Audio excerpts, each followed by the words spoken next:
Next up in our bull riders category, Scott Mendes. Bull riding is a legendary family tradition in the Mendes family. Scott's grandfather, Frank Mendes, was a great bull rider and a charter member of the Cowboys Turtle Association. His dad, Alan Mendes, was a top bull rider, as was his brother, Tony. He was a 5-time qualifier to the NFR in 91, 92, 94, 96, and 97, and won the 1997 PRCA World Bull Riding Championship. He was a PBR finals qualifier in 94 and again in 2001. He is one of the original founders of the PBR, something I just found out today. But I think most importantly, many of us know Scott as a Christian leader. Congratulations to the class of 2022 inductee, Scott Mendes.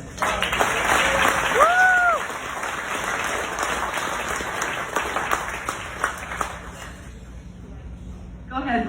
While he's doing pictures, how about your Scott Mendes memories? You know, being in the era of Scott Mendes, something we shared. We shared the same birthday, July 4th, 1969. We also shared parallel world championships. He won the world in 1997 in the PRCA, and I did in the PBR. So we've always had, you know, kind of a parallel running together in a friendship, and of course the founding of the PBR in 1992 in a hotel room. You know, Scott's one of those guys that kind of amazed me because of his stature. You know, we talk about a lot of physics and bull riding, and it's absolutely true. To deny that is silly, because you take a guy like Scott who's 6'2", 3 foot compared to somebody like Jose Vitor Lima, and there's a lot to deal with. Lots of forces at play there, and you see a strong guy like Scott. Scott handled himself so well and so strong in these bulls. So it was always, I thought, commendable to see his try and effort to be able to deal with that, and it's not easy. So congratulations, Scott. I want to make sure I have the boy mic. Donnie's not here. Great job, Michael. Thank you, Pam. Wow, I never had a retirement party. Thought about wearing a sports coat, but as a preacher, you don't want to do that. We'd probably be here a little bit longer. I guess what a privilege and an honor it is to be here today. I thank everybody. Bill and Miss Tammy, thank you for the vision of this Hall of Fame. It was well needed, and somebody had to do it. It's done, it's going. I'd ask for all your support to continue to grow it and develop it. I'm so honored today to have my dad and stepmom from Reno, my beautiful wife, Angel, my youngest son, Colton. My oldest boy decided to join the Army because his grandfather did, and so he's at basic training right now. My daughter, Jordan, my ministry partners, Mr. Wright, Suzanne, thank you for believing in the ministry that we have today. It's pretty hard to follow a tough guy like Troy, great legacy bulls like Little Yellow Jacket.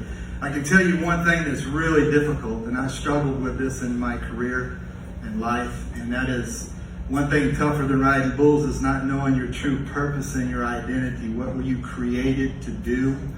And bull riding was in my blood. Grandfather had 5 brothers, Turtle. My dad rode. My dad, if it bucked and had hair on it or had 4 legs, he would throw me on it. And kept me very busy hauling hay. I wouldn't have been able to be physically fit to do what I did in the bull riding arena.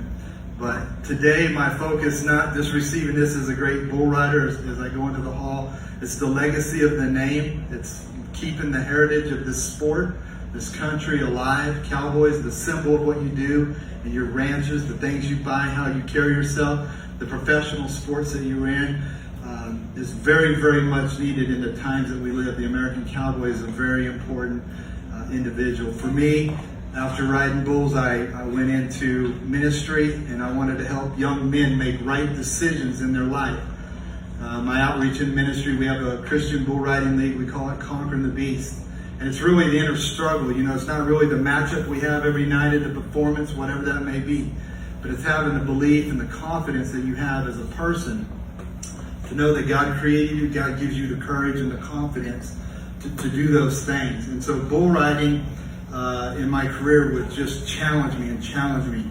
God would call me in a different direction. I got in the room in 92, we formed the PBR, and he really got a hold of me and helped me to understand that I needed to be an incredible role model. Not that the guys I rodeoed with were not, but he had a different purpose and a destiny for my life. And so today, as I receive this. It means a lot to me to know that this will give me a platform to continue to reach more people with the gospel and a message of hope, and helping them, if they're going to be a great champion, the things that they have to do, following some of these guys that are in the hall before us, great legacies, the guys that are coming in the future. These things are all very, very important. So, as you know, I love God with all my heart, and He used bull riding as an incredible platform. It's almost as if I've been in two different worlds. We've been working in the media and the film industry. We've got some amazing things that we're working on right now, and I can't wait for them to come out publicly. We will announce those things. But every time I get a chance to wear this hat and I'm on Christian television or working at a rodeo Bible camp or a pro rodeo chaplain, it honors me to just remember that, and especially on this day, that what I used to do was important. But I just want to encourage everybody in here, love your family, love God, work hard, believe in yourself. I remember back a quick little story. I told my little brother Tony that I plan on going to the NFR every year of the 90s. I ended up 17th one year, a couple things in the middle of that. But he goes, if you go every year, they're going to call you the NFR kid. And that little nickname stuck. It's not quite as good as Poindexter and some of the others, or Jethro, or friend Jerome Davis, but I had a little nickname. Obviously, one of the first pro rodeos I went to, I got a chance to shake hands with Lane. And I know he looked at the back of my chaps with that name on there, and he thought, who does this poor little kid think he is? But Lane was my hero. Just a little longer, I'll tell you a little bit. The night that Brent got stepped on was the night that my life changed. I realized I thought I was tough. None of us that crawl on bulls or stand in front of them, and Frank and Rob and Rex, you know, we do it. That's what we do. We're not afraid of anything. And that night when I witnessed Brent getting stepped on, I had to ride next. I fell off that bull, rode him a few weeks later, won some big money on that same bull. But it was as if God was telling me there was still a little bit of me on the inside that thought, look at what I've done. So it's a prideful sport that we're in. But that night when Brent was laying there lifeless, I realized if that was me standing before the Lord, I would hear the words, depart from me, I never knew you. And yet I was trying to work God. And I had my dad's side of the family, the toughest Mendes that you have ever seen in the game. And on my real mother's side of the family, it was all ministry and a legacy of preaching.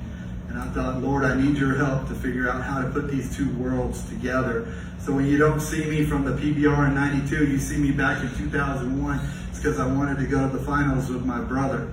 And I worked hard that year, and we had that opportunity. So I could stand here for hours and tell you rodeo stories, but I would never do that. I just want to tell you how good God is in this position. I thought for a while I might be like Pete Rose or somebody, but I'm finally in here, and I pray that as an ambassador to this game, I want to continue to create family quality content and represent the American cowboy in the things that we're going to do from here forward. And I had a dear friend, Mr. Wright, a coach friend of mine, one time told me that when your past is more important than what your future is done. So I'm thankful and honored that the Mendes name will go in this hall, but I'm really thankful for the next generations and the things that we can do in the future if we all work together. So it's a great honor.